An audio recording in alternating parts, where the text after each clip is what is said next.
Hi there, good afternoon and welcome. You're watching the Mutual Fund Corner. I'm Mangla Malu. With me is Sumaira Abdi. Like every Tuesday and Thursday, we answer all your mutual fund related queries. Before we do that, a quick look at the markets. Well, we're seeing a bit of a U-turn from the day's top. In fact, earlier in the morning, we hit a record high on both the Nifty and the Sensex. And from then on, it's only been a bit of consolidation, some bit of profit taking after the near 400-point move that we saw on the Nifty yesterday. So, yes, we're down, but perhaps not out, given the sort of rally that we've seen. 63 points lower for the Nifty. The Nifty Bank is well lower by about 0.8%. It's the mid-cap index, which is underperforming. Hi, Sumaira. Hi, Mangalam. But the one stock, of course, which refuses to even bow down to consolidation, perhaps, is Reliance. So, yet again, it's the one which is contributing 16 points to the Nifty. And the Nifty, of course, is down 63 points, which should have been much worse. But for Reliance, the standard disclaimer, of course, that they own and operate the channel that you're watching. But first up, let's take you through our top stories. Market slipped to the day's low. Sensex and Nifty lose over 0.5%. Infosys and financials like SBI and ICICI Bank drag. Mid-cap index underperforms, down about 1%. Big market voices on CNBC TV18. Rakesh Jhunjhunwala says he's not worried about the slowdown, does not expect the market to go below 11,000 in the near term. Sameer Arora, on the other hand, says a giant rally like in NDA's first term is unlikely. Tata Motors and Bharat Forge under pressure after both managements gave out cautious guidance.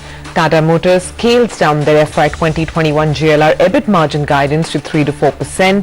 Bharat Forge says demand will be volatile and non-linear. They expect only 7 to 8% revenue growth in FY 20. Oil marketing majors BPCL and HPCL see a sell-off following a rally yesterday. HPCL had reported a strong showing, while it was a mixed bag for BPCL in the fourth quarter. Alright, with that, let's get started with MF Corner. Harshvardhan Roongta of Roongta Securities is with us this afternoon. Hi Harsh, good afternoon. And before we get answering the queries that have come in, one thing that I'm sure a lot of retail investors want to know is that does with the market at these record high levels, does that warrant a change in their portfolio strategy? I mean, we talk about reviewing portfolios. Is this one of those good times to review the portfolio, or should it be perhaps on the downside? No, so actually whenever you're reviewing your portfolio, there are two things that you're doing. One is the asset allocation. So how much of your investment should be in equities, how much should be in debt? Now that is one kind of a review that you will want to do. Now this could be one of those events when markets have gone up by about 3 to 4%. You would want to evaluate whether the allocations towards equity and debt have been changed. If that has happened, then you would obviously want to rebalance it. In case you're looking to time the market to say that now equity markets have gone up, should I start looking at allocating more or less to equities? Well, not because of timing. It's only because of the allocation part that we'll want to look at it. Now, whether to invest or to redeem out of it, out of investments right now, because some of some may think this would be just the beginning of a new bull run, or some may think that let's try and book profits.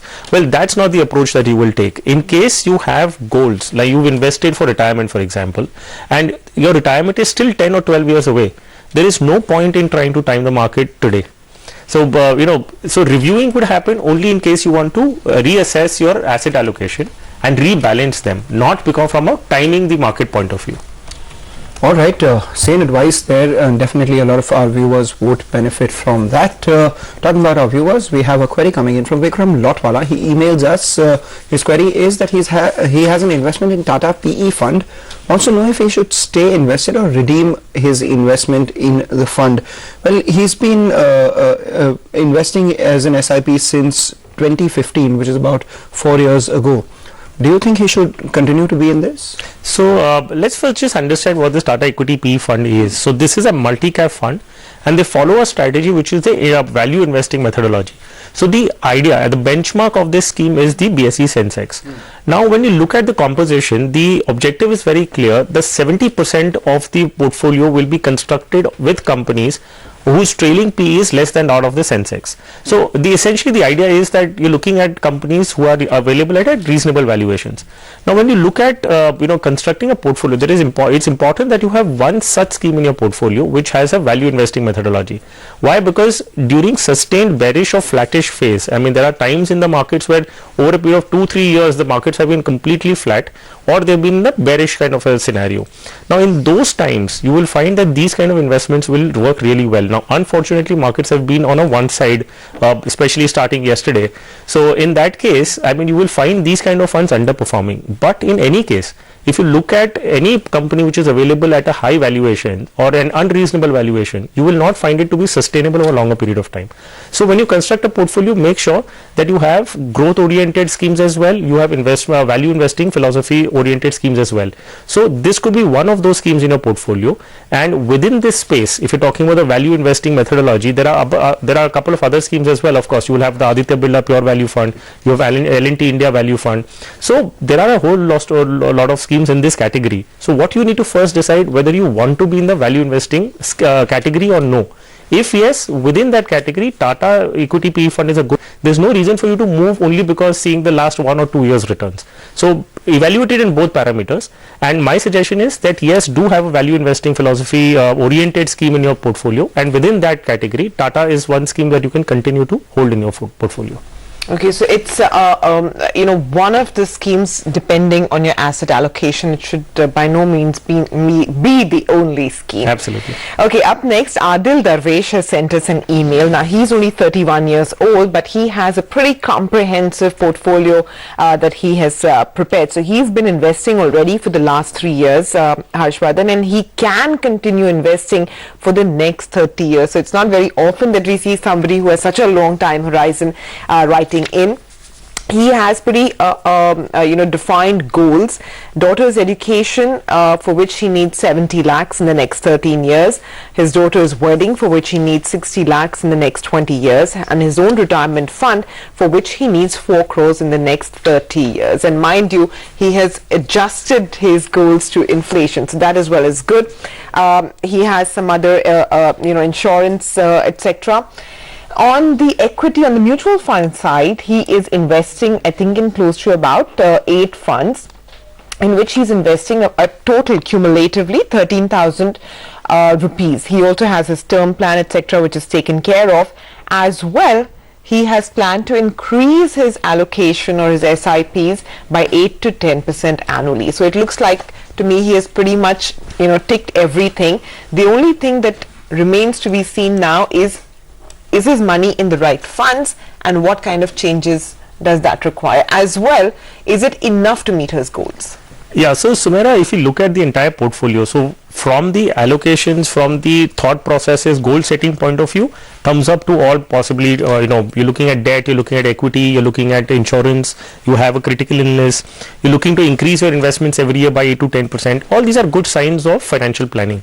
Now, very specifically commenting on the portfolio that he has. So within the 7 or 8 schemes that he is holding and he's investing 13,000 per month, I would only suggest one particular change. The rest of the schemes are fine, so you can continue with that. So we'll just consolidate it a bit. Adil, you will need to stop your investments in DSP microcap, in which you're investing 2,000 rupees, and increase your SIP in one of the existing schemes that you're investing in, which is Kotak Standard Multi-Cap. So in that scheme, instead of investing 2,000, now that amount will become 4,000, and your DSP microcap SIP will stop. So you will have 6 instead of 7 schemes for the 13,000 rupees that you're investing. Now answering your query, Sumaira, whether this kind of investments that he's making, which is 13,000 per month, plus a few debt investments that he has, whether this will be sufficient to meet all your goals? Most certainly not, Adil. If you just look at all the investments that you're making and compare it with, and we look at a growth rate of about 14% from equities and about 8% from debt. Now, if you look at that kind of future value, you will not be able to meet all your goals. However, you should not be disheartened, because the whole idea is that one, you're looking to increase your investments every year by 8 to 10%, which is a very good sign. And I'm very hopeful that as your income goes up, you may want to escalate the investment even beyond 10% per annum. So I think from that perspective, you're doing well. The other part is that from a financial planning perspective, if you've planned well, at least your job is half done. And you know that you're looking at a particular target, and going further, you have time to your side, you can increase and plan your investments accordingly. Even after doing everything that you're doing, if you're not able to achieve all your targets in absolute terms as much as you desired to, it still doesn't matter. I mean, you've done well, and you've planned well. So I think I wish you all the best, and just continue as you're doing. Keep reviewing your portfolio regularly as you're doing today. All right, keep reviewing your portfolio, but right now we'll have to review the markets because there's been a sudden acceleration or rather deceleration as we speak. In fact, from the highs now, the Nifty is corrected about 140 points. We started the show with the Nifty being lower about 0.4 to 0.5%. Now it's 0.75%. The Nifty Bank too has slipped over 1% right now. A couple of stocks, they're not doing too well. Tata Motors, that's the one which is currently at the low point of the day. It was the topmost Nifty loser owing to the weak guidance for JLR going forward. So now that one's declined about 8%. We have some cuts coming in on heavyweights as well. So Reliance, that's the one that should come up for you, was supporting the market and now is off the highs of the day. In fact, currently trading closer to the lower end of today's trading range. So what we'll do is take a short break, come back. We will answer your mutual fund queries and keep an eye out on the markets as well.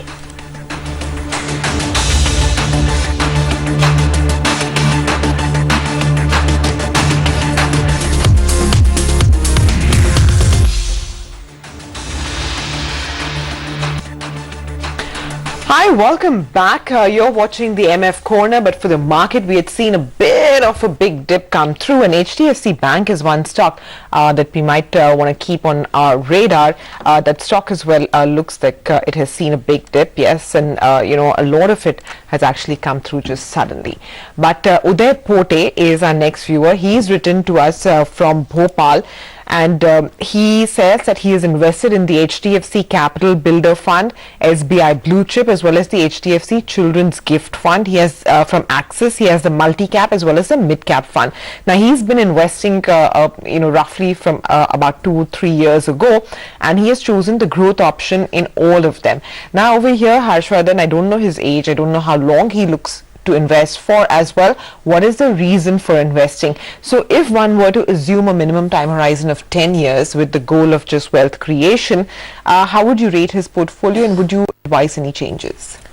Yep. So if you look at the entire structure, I mean, he has a large cap, he has multi-cap, he has a mid-cap, he has a value-oriented, the HDFC Capital Builder Value Fund. So, okay, the allocation across different types of schemes is adequate. Just that, if you look at the performance, it's time to review as he's doing right now. So, there is only one change I will recommend. You need to stop your investments in HDFC Capital Builder Fund and instead pick another fund, which is the L&T India Value Fund. So, you're just shifting moving out of one of the value-oriented scheme to another value-oriented scheme. Rest allocation, I like the way he's taken a value-oriented large cap, mid cap, multi cap. He's kind of moved that. He's created a portfolio which has all different categories of funds. So in that context, fine. Just this one change that I've recommended, and rest of the portfolio can continue as it is. Okay, increasingly what we're noticing is that most of the investors who are writing into us have actually put thought behind their portfolio construct. I mean, a large number of people are not just pulling mutual funds out of thin air and just putting them together. So that at least bodes well, right? We're doing Absolutely. our job. Yes, in fact, I would give full marks to the awareness that has been created and the allocation of resources towards investor education. So I think this is just a direct result of that, because until some time we just kept getting queries of people's portfolios filled with only mid caps and small caps. Right. I hope our next query is congruent to what has been happening so far as well, because I see a lot of funds. It's rather interesting. Prashant Sasidharan, he's written to us on email. He has investments in multiple funds and wants us to assess his portfolio. His target is to get about 15 crore rupees in the next 12 years. Now, it's a lot of funds. ABSL Equity Fund, ABSL Frontline Equity, ABSL Mid Cap Fund, ABSL Pure Value. He's got DSP Small Cap, Franklin Smaller, HDFC Capital Builder, HDFC Mid Cap Opportunities, ICICI Pru, and this is just the half list. We have another half as well. I think he's got if you remove the overlapping stocks, he may probably have as many funds as the number of stocks that are there in these funds underlying. So mean. I'm not mean. I'm just saying that it's with all due respect. But there is a lot of diversification, and how much of it is too much? Yeah. So if you just look at the portfolio, in fact, he's also mentioned in his email that he himself finds it too many. So from that perspective, yes, I mean, there is awareness about the fact. So he's investing about 98,000 rupees in a total of 21 schemes. And Prashant, you rightly identified that you have eventually landed up having too many schemes in your portfolio, which really does not solve any purpose of diversification. In fact, just adds on to the administrative burden for you to manage and track all of these. So what I'd recommend for you is we'll cut this entire scheme, the 21 schemes, to into just about 5 schemes where you can invest your 98,000 rupees. So I've added only one new scheme and I've retained 4 which out of your existing schemes that you have. So the new one that I'm adding into your portfolio is IDFC Nifty Fund. Invested 20,000 rupees in that.